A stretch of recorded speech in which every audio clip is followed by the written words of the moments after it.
radial, Carlita.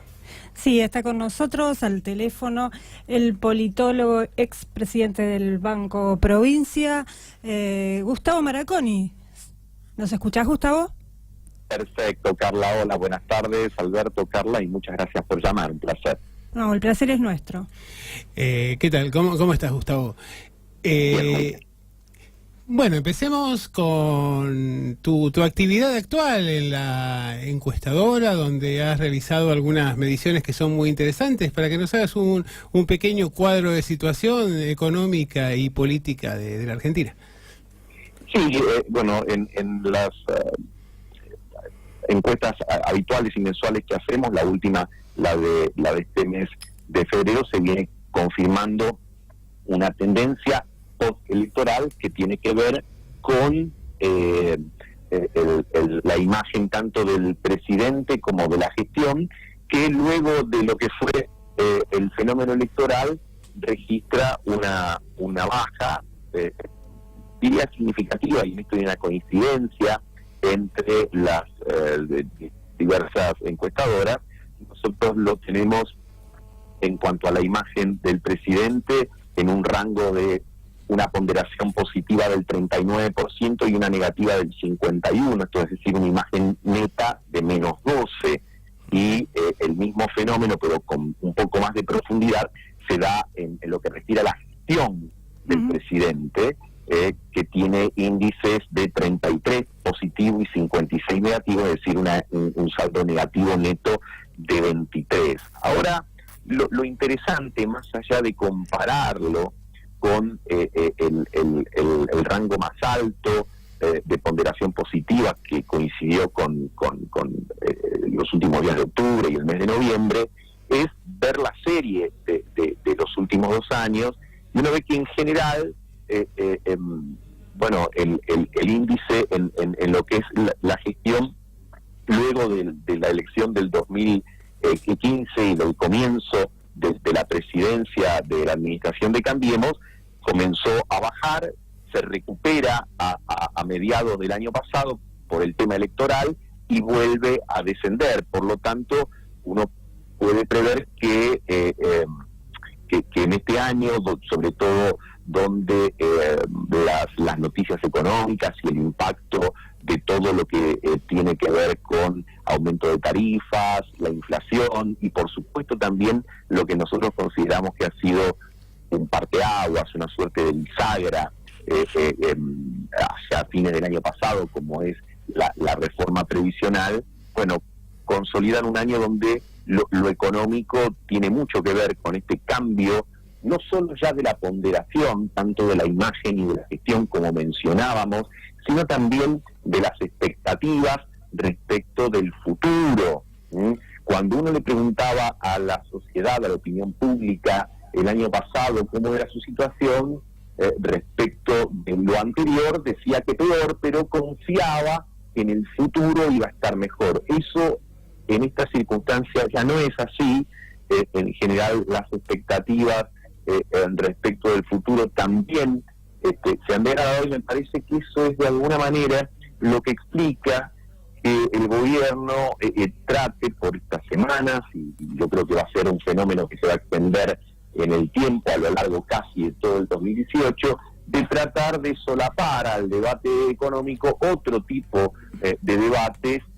que de alguna manera le permitan moverse en otro tipo de andarivel en el que pueda sentirse más cómodo y hablarle más directamente a su base más dura,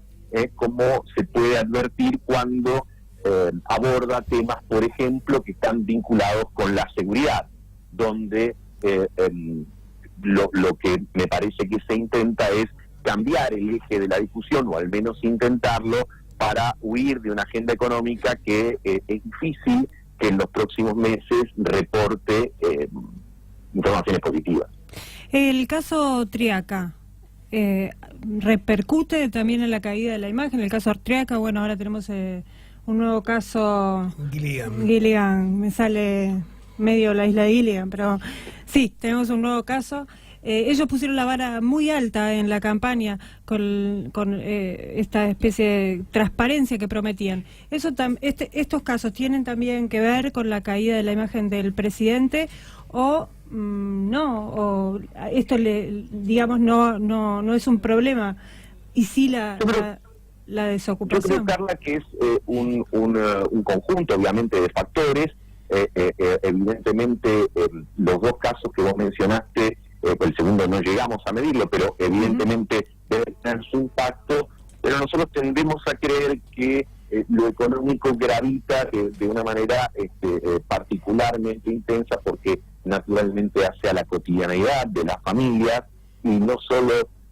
tiene que ver con la necesaria reasignación de recursos, por ejemplo, para hacer frente a el mayor precio,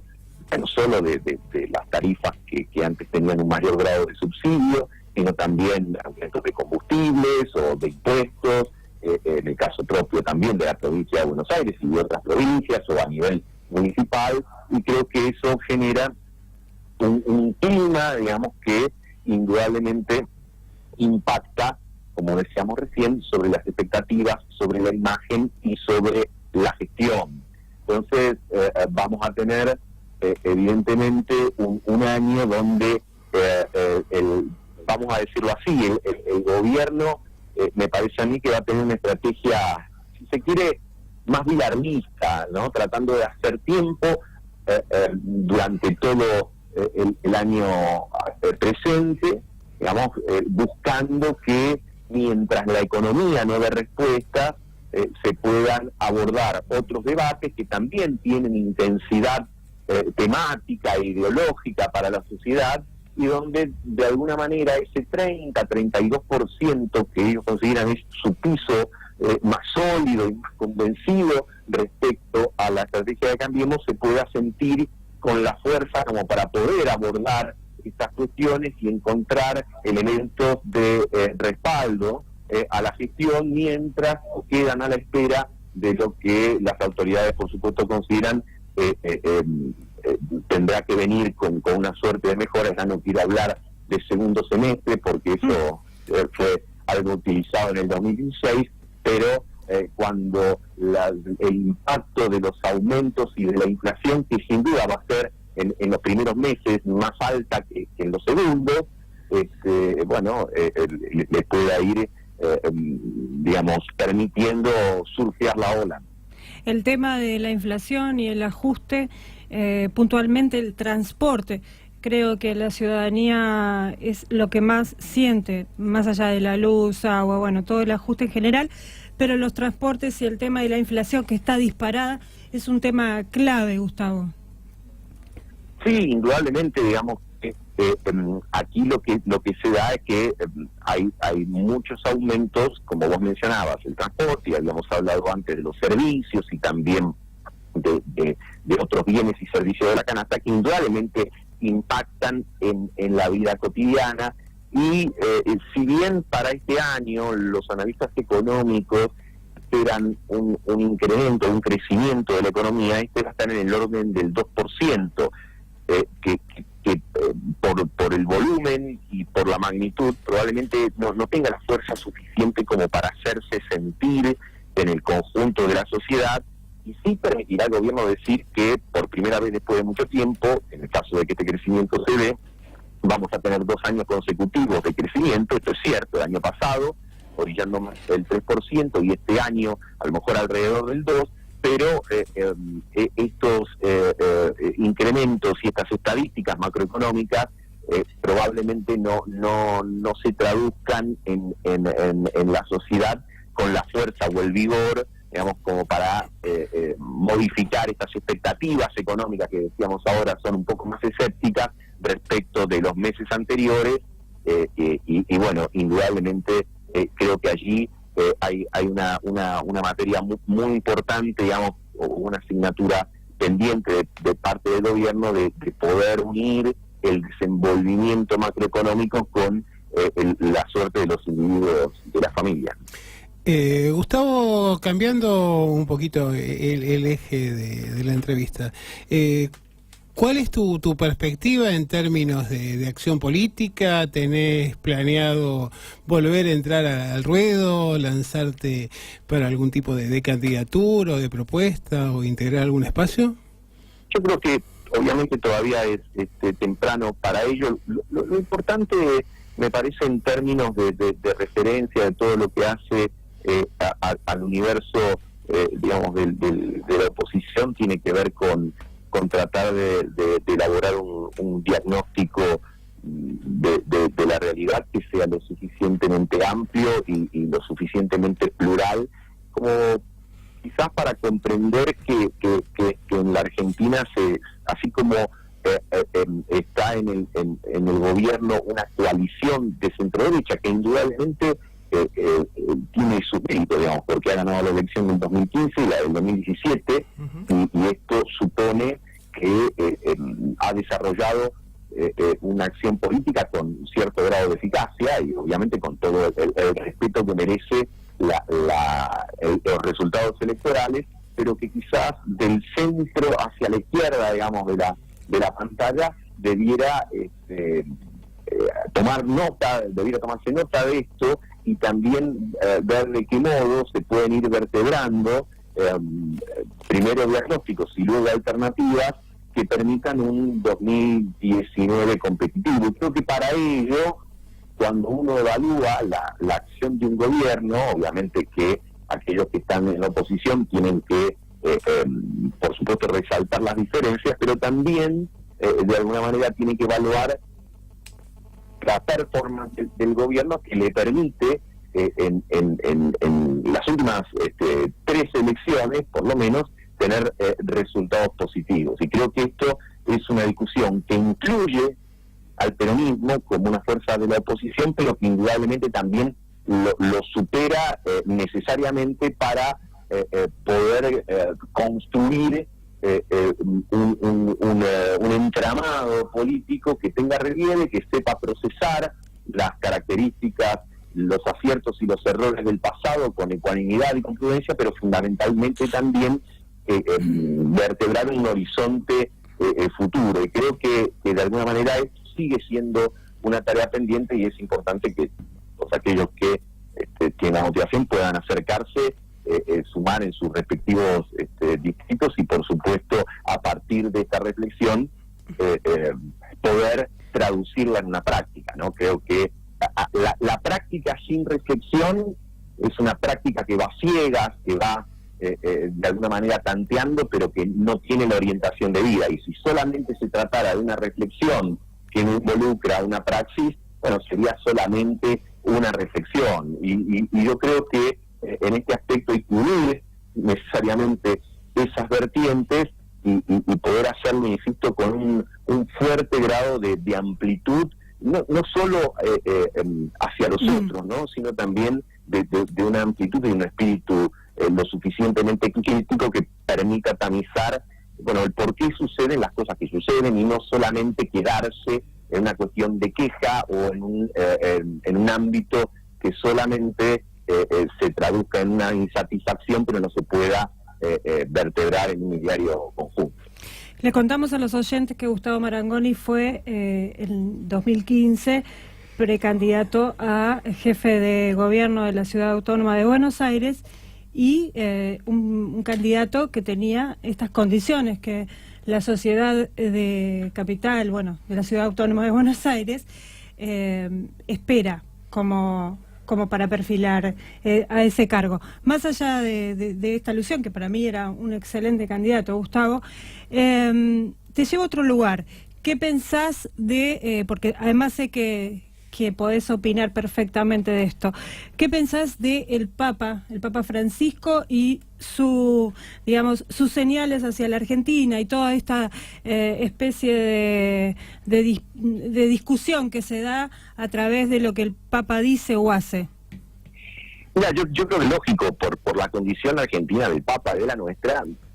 muchas veces la primera inclinación que tenemos es observarlo desde nuestro lugar, de nuestra geografía, pero él es el jefe de la Iglesia universal y por lo tanto cuando se manifiesta lo hace,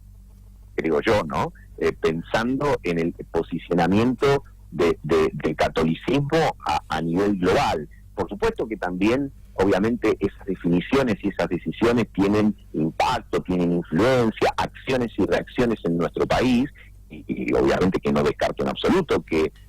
Francisco en muchas oportunidades diga y piense en función de lo que también pasa por esta geografía. Pero creo que muchas veces sus gestos, sus palabras y sus silencios suelen ser sobreinterpretados. Yo creo que lo que hay que siempre tener en cuenta es que ahí hay un mensaje que está planteando, si se quiere, aquella verdad bíblica, no solo de pan vivir el hombre, y cuando él,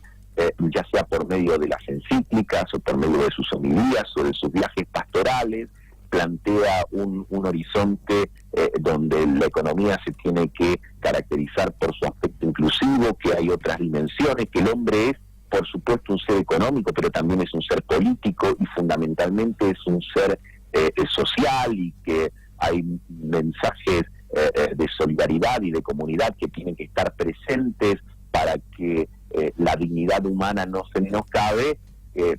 Está dando un mensaje que naturalmente trasciende fronteras y que no se puede solamente interpretar con una visión parroquial, si se me permite el término, digamos, sí.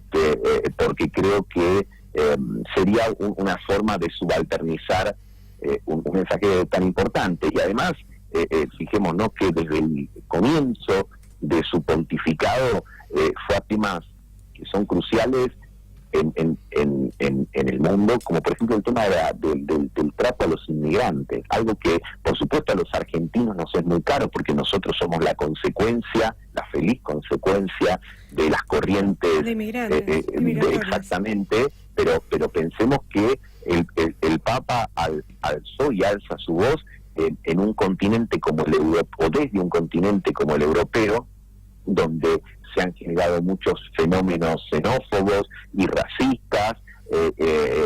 o de indiferencia, que también es tan grave como los anteriores mencionados, y hemos visto imágenes terribles y tremendas de miles de personas zozobrando en el Mediterráneo o expulsadas de las fronteras, movimientos de ultraderecha que crecen a partir de la prédica del odio, o de aquellos que buscan ir desarticulando el estado de bienestar construido en la segunda mitad del siglo XX por los europeos, que fue un modelo, y sigue siéndolo de alguna manera, de una mirada distinta y superadora de lo que podía ser una visión liberal clásica. Y creo que de esos mensajes, no solo Europa, sino también, insisto, nuestro continente, pero todo el mundo tiene que sacar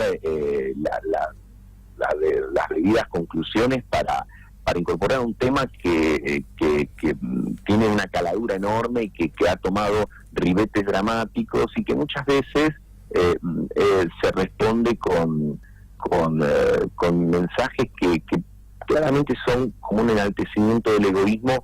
que creo que no pueden pasar desapercibidos, y que el hecho de que el referente máximo de la Iglesia Católica los tome y los lleve adelante, bueno, tiene que ser algo que nos permita, en este caso ya puntual, a los argentinos poder buscar coincidencias en esos puntos que me parece que son los estratégicos y los fundamentales, y no tratar de hacer interpretaciones más pequeñas que en última instancia también nos empequeñecen a nosotros cuando las hacemos o entramos en ese tipo de juego. Bueno, Gustavo, muchísimas gracias. Nos dejaste con la incógnita respecto del retorno a la lisa política, así que te vamos a seguir molestando. Bueno, por supuesto que siempre volver a hablar de todos estos temas, siempre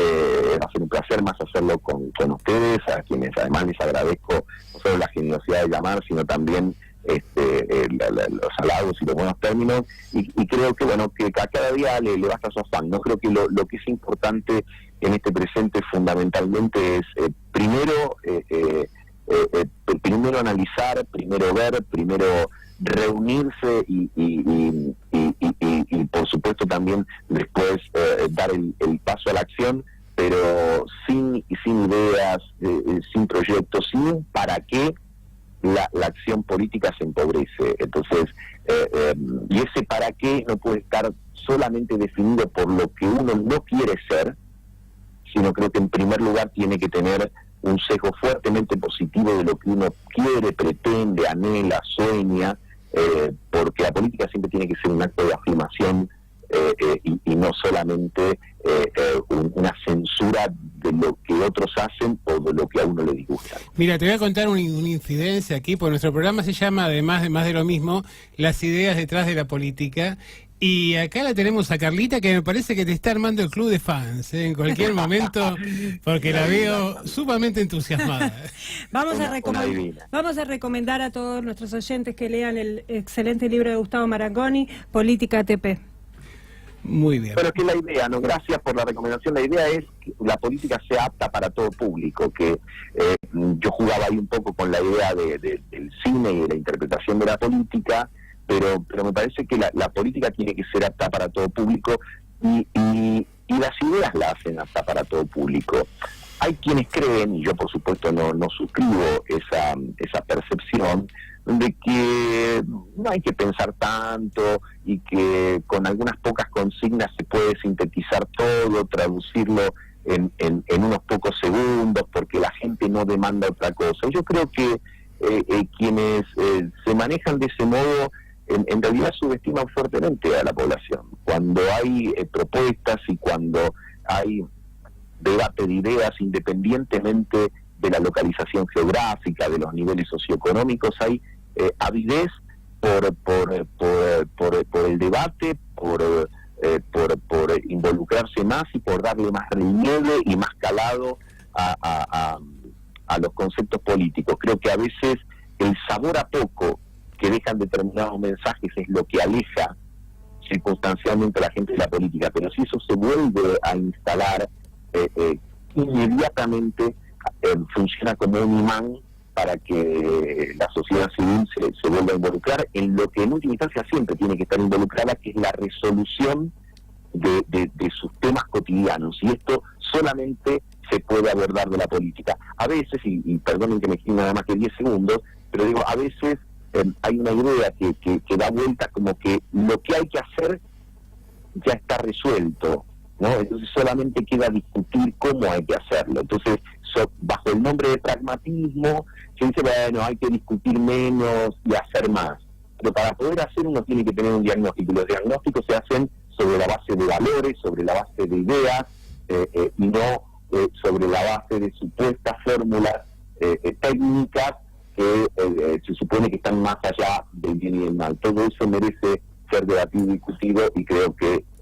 ahora es cuando. Bueno, seguiríamos por horas, pero tenemos un conocido tuyo que está esperando aquí en el estudio, Cacho Cuartango. Un abrazo, un fuerte abrazo a Cacho, y siempre, por supuesto, seguramente debe ser uno de los hombres que más conoce todo lo que tiene que ver con el empleo, el trabajo, no solo en la provincia de Buenos Aires, sino en la Argentina toda, así que va a ser muy productivo para todos los oyentes por ahí. Muchas gracias, Gustavo. Fuerte abrazo para ustedes, gracias por llamar.